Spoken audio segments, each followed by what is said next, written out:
Most revolutions are loud.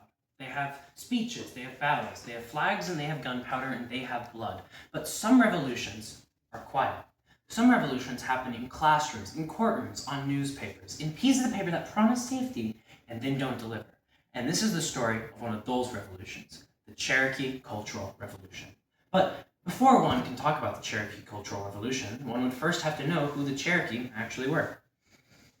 So the Cherokee were among the most predominant tribes in southeastern America and resided primarily along the Tennessee River Valley and in parts of northern Georgia. That river being the same river that runs through the city of Chattanooga to this day. And in fact, the city of Chattanooga, my home city, gets its name from the Cherokee tribe that once lived here. In fact, in many ways, the Cherokee are crucial to several parts of our state's history, such as the legendary story of Daniel Boone, the frontiersman who famously crossed the Native American populated mountains and pushed American expansion westward, and Sir Alexander Cumming, the British explorer who famously made first ever contact with the Cherokee, going on to make peace treaties with them and establish peace with them in the region, and later in life proclaiming himself the Emperor of the Cherokee. So suffice it to say, the Cherokee are an integral, irrefutable, and indispensable part of our state's early history. But more than that, they are also one of the few tribes that didn't try to fight America. Unlike the Seminole and the Shawnee, who saw this encroaching America and tried to fight them, the Cherokee opted for a much more peaceful route to things. And in fact, in the early 19th century, there was an entire movement within the Cherokee community entirely dedicated toward this peaceful assimilation with America. This cultural revolution, this has come to be known as the Great Cherokee Cultural Revolution. And in this revolution, there were many voices that were spoken, many stories to be told. But out of all the stories to be told and the voices spoken, there's one story that is one of the most important, and one voice that was among the loudest. And that voice belonged to a Mr. Elias Boudinot.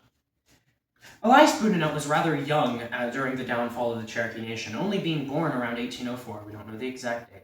He was born the eldest son of a rather prominent Cherokee father and a white mother, and early on in his life attended a Christian missionary school for his education. It was here that he would meet his first wife, and all accounts from this period of his life portray him as a natural-born intellect, a brilliant man, a bilingual man. Upon graduating from here, he would go on to found and become the chief editor for the first ever Cherokee newspaper, the Cherokee Phoenix. And it was in this newspaper that he would publish articles and stories about his life and the Cherokee arguing for Cherokee assimilation with America, that there were people already reforming and advancing. Among these addresses he made was one that is particularly prominent and one of his most famous, known as an address to the whites. In this address, he used fiery descriptive language and ended it with his most famous line, quote, "They hang upon your mercy as to a garment. Shall you shove them from you, or will you save them? Let humanity answer."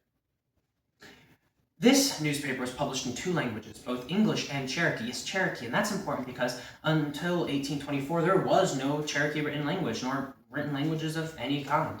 But as a part of this entire cultural revolution, a man named Sequoyah, a Cherokee man named Sequoyah, created the first Cherokee syllabary. And in a rather short amount of time, many people, such as Boudinot, became incredibly literate in it.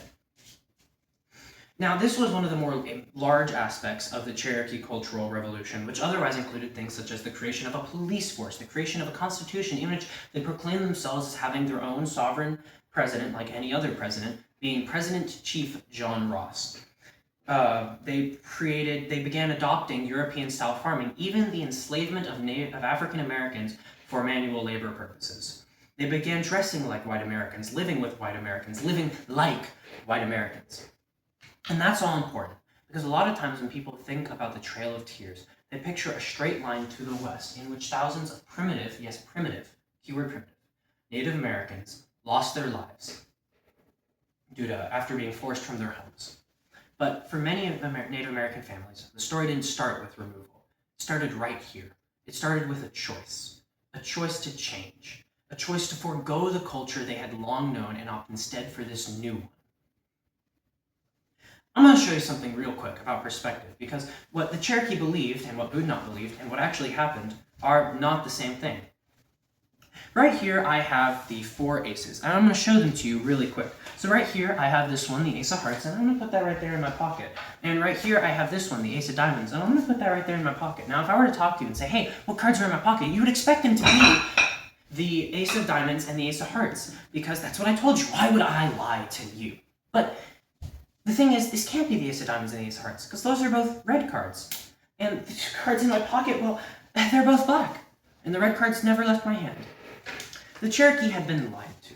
The Cherokee believed that, and they had been told that if they took all these actions to reform, they would be given peace with the Americans. But in reality, reform didn't trigger peace. Reform triggered a reaction. See, before continuing, one must understand the perspective of the white Americans. When they looked and saw the Native American tribes, they saw people clutching to barbaric lifestyles. They saw the violence and aggression within these tribes, the Seminoles, the rebellions, and the conflict, and they saw people living in the lands that they wished to claim. They saw people as unhappy. And in many ways, the Cherokee were more physically intimidating than the white man. They were hunters, they were forest dwellers, and they had begun to learn how to use guns to rebel against the settlers. Settlers were likely scared that these tribes posed a real, genuine threat to their young nation. And they saw the natives' culture as primitive and completely incompatible with their own.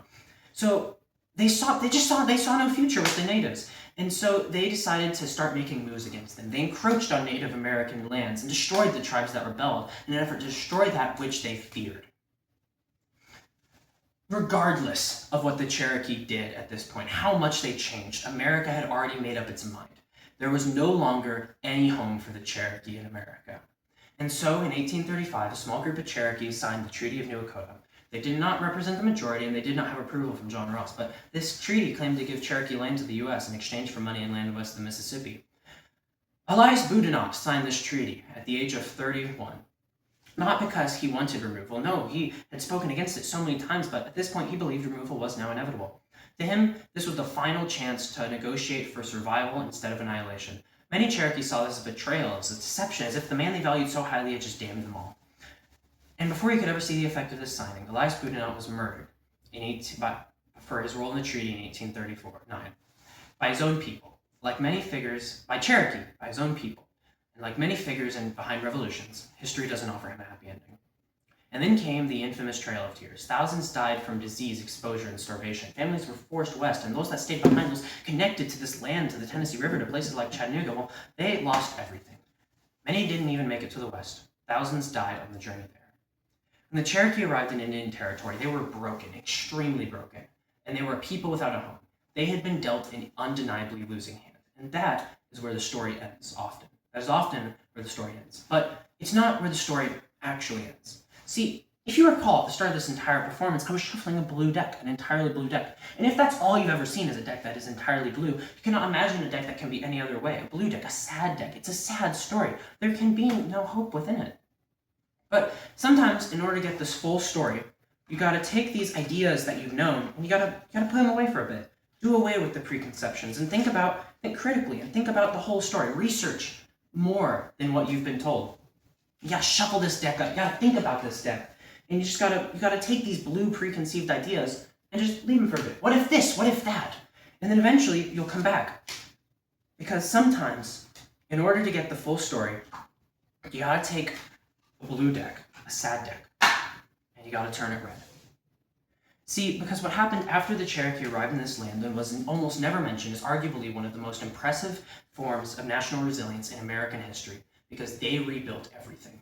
They rebuilt their government, reestablishing the three-branch system they had created in the East. They rebuilt their schools, including the Cherokee male and female seminaries, institutions so advanced that white settlers began sending their own children there. They rebuilt their newspaper, reviving the Cherokee Phoenix so that their voice could continue to echo across the nation. They rebuilt their economy, farming new land, opening new businesses, and creating a stable, self-sustaining economy.